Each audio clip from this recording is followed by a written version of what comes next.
Kalong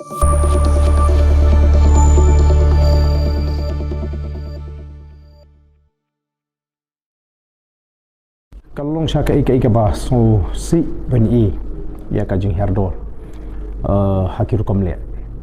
te kai hi ka bang don ong kalong ba nagre ka sarkar ka de ban book ya ka tu ka khana kat kum ka kondon ka ba ars pa khandai pusau jong ka Indian Penal Code ka section ars pa khandai pusau jong ka Indian Penal Code ka kran shai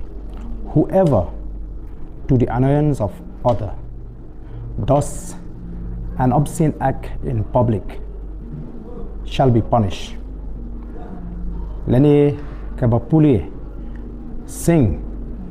a song or recite a ballad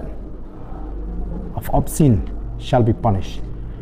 Kat kum ka kandon ai. Te ngimma ban len bakatu karukom le jung ka tu ka khana samla tu si. Kalong ka jingle khlem akor ka ba palat put. Ka ba panja buram ya ka jai bin riu. Ka de ka jaka pat ba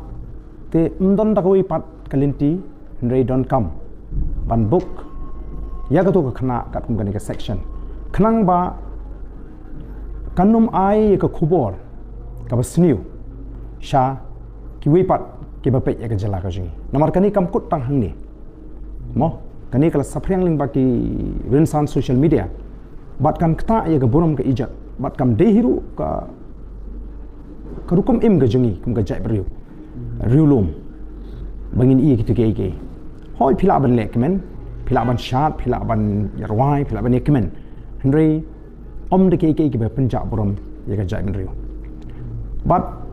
kini kita masa ki baga sarkar ka pelong kat kum ka jing pen pau kalong ban kintiu ya ke kam jung okai perthai lesi ban peniru ya ka sap ka phong ka ba ki briu jing na kani ka jala gidan mo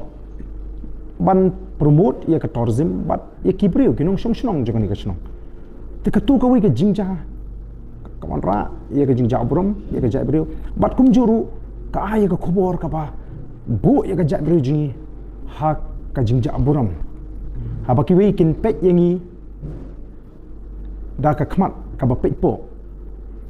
te ka don kam namar ka ta ka daw ya ka sarkar ba kan shimkhia khanang ba ki ba kum gini ki jingja haki